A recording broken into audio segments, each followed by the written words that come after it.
slide selanjutnya kita akan membahas mengenai teori pertumbuhan ekonomi, dan itu ada empat. Yang pertama yaitu ada klasik, yang kedua ada teori Schumpeter, yang ketiga ada Herder-Domar, dan yang keempat ada neoklasik. Kita pertama akan membahas mengenai klasik itu sendiri. Klasik itu yaitu menekankan tentang pentingnya faktor-faktor produksi dalam menaikkan pendapatan nasional dan mewujudkan pertumbuhan. Perhatian utamanya yaitu peranan tenaga kerja.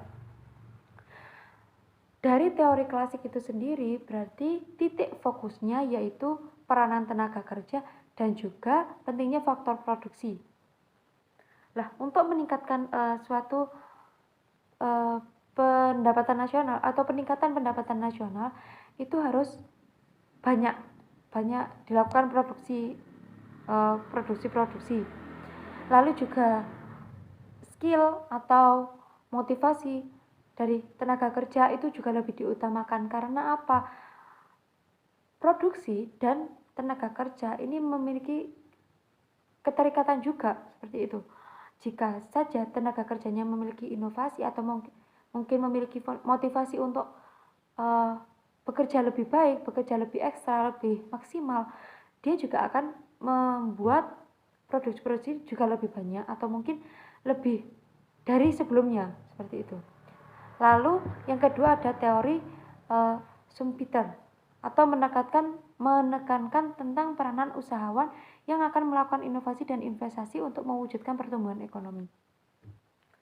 Jadi untuk membuat suatu pertumbuhan itu tidak hanya dilakukan dari faktor tenaga kerjanya saja, namun juga dari peranan pembisnisnya atau pemilik CEO-nya, usahawannya untuk melakukan inovasi. Karena untuk apa dibuat produksi banyak barang namun hanya barang-barang itu saja, tidak ada inovasi yang lain. Kalau semisal ada inovasi atau mungkin ada kreativitas yang lebih lebih meningkat, itu mungkin akan bisa memikat dari konsumen itu sendiri, dan itu untuk meningkatkan pendapatan itu lebih terjamin untuk meningkat, seperti itu. Dan juga dengan tambahan investasi atau tabungan sehingga mewujudkan pertumbuhan ekonomi. Lalu yang ketiga ada pertumbuhan ekonomi dari teori pertumbuhan ekonomi dari Herder-Domar, menunjukkan peranan investasi sebagai faktor yang menimbulkan pertambahan pengeluaran agregat. Teori ini pada dasarnya menekankan peranan segi permintaan dalam mewujudkan pertumbuhan. Kalau Herder-Domar ini lebih ditekankan pada investasi, sehingga dan juga menekankan peranan dari segi permintaan. Jadi tidak hanya memproduksi dari perusahaan itu saja, tetapi juga harus riset dan melihat konsumen ini membutuhkan apa. Seperti itu. Jadi perusahaan ini lebih memproduksi barang-barang yang lebih dibutuhkan oleh konsumen. Dan itu juga bisa menjamin, ya bukan menjamin ya, tapi lebih kayak adalah motivasi atau mungkin jaminan-jaminan untuk melakukan pertumbuhan ekonomi itu sendiri. Lalu yang terakhir ada neoklasik. Neoklasik itu sendiri ada perkembangan teknologi dan peningkatan kemandirian masyarakat merupakan faktor penting dalam mewujudkan pertumbuhan ekonomi. Dari neoklasik ini kita tahu lebih ditekankan pada peranan pekerja itu sendiri. Karena tadi di dalam faktor penentuan itu sudah dikatakan jika ada satu aspek yaitu sumber daya manusia. Dan jika sumber daya manusia itu difasilitasi dengan baik, diberikan pelatihan atau mungkin adanya evaluasi dan lain-lain, itu juga akan meningkatkan skill dari pekerja itu sendiri atau masyarakat itu sendiri. Dan juga tidak hanya dari masyarakatnya, tapi juga teknologinya. Karena dengan adanya teknologi, masyarakat atau pekerja itu bisa menyelesaikan pekerjaannya dengan mudah atau dengan lebih maksimal lagi. Namun jika hanya pekerjanya saja ditingkatkan dan teknologinya tetap sederhana, itu juga akan menyusahkan pekerja itu sendiri dan dia tidak bisa menyelesaikan dengan maksimal. Lalu saat ini kita akan beranjak ke masalah pembangunan di negara berkembang. Kenapa harus kita membahas mengenai negara berkembang? Karena sependek pengetahuan saya, negara Indonesia saat ini itu masih tergolong sebagai negara berkembang. Dan tadi sudah disinggung mengenai penghasilan dari negara Indonesia itu termasuk ke dalam lower pendapatan yang lower middle atau menengah ke bawah, dan itu bisa dikatakan sebagai negara-negara yang masih berkembang. Lah, faktornya apa saja? Yang pertama yaitu pertaniannya masih tradisional karena kekurangan modal, pengetahuan, infrastruktur pertanian, aplikasi teknologi modern dan lain-lain. Bahan-bahan utama itu biasa dihasilkan dari pertanian. Lah, namun di negara berkembang tersebut, negara berkembang ini kan negara yang ada di dalam fase atau tahap untuk menjadi modern. Jadi dari tradisional ke modern, dan itu masih berkembang. Itu yang dinamakan berkembang, atau adanya peningkatan ke modern itu yang dinamakan berkembang. Lah, dengan adanya berkembang itu tadi kan masih ada pikiran-pikiran tradisional, dan itu ya gimana ya, namanya suatu budaya atau adat istiadat yang masih tradisional itu kan sulit untuk dirubah seperti itu. Jadi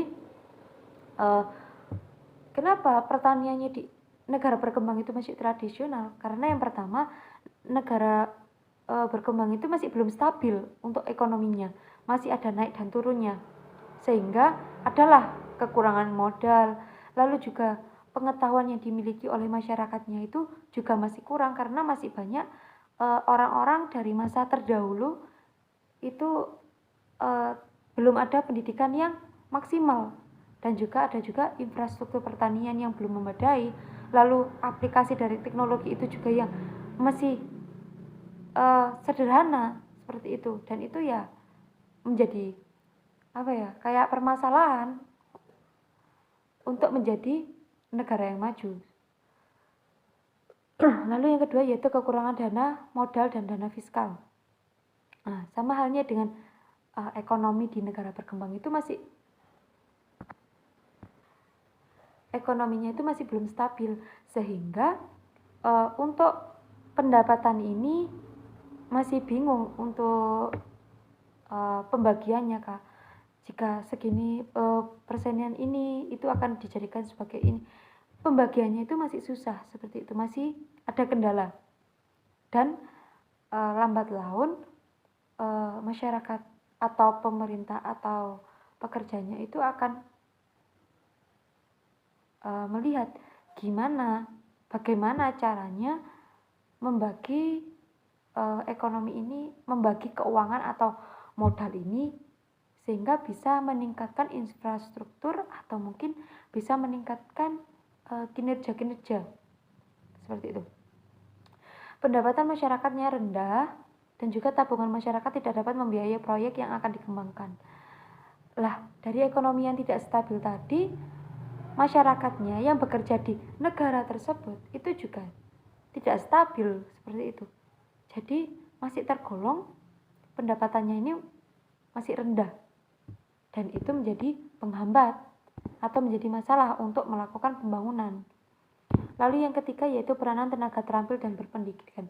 Selain modal, golongan tenaga ahli juga dibutuhkan untuk memodernkan perekonomian. Tenaga ahli dapat dicetak melalui pendidikan. Lah, ini juga menjadi masalah. Pendidikannya itu sudah menjadi masalah. Mengapa? Karena berkembang ini kan tadi dikatakan jika dari era terdahulu menuju ke era modern, dan era terdahulu kita tahu jika pendidikannya itu masih belum maksimal atau mungkin masih susah untuk melakukan pendidikan yang lebih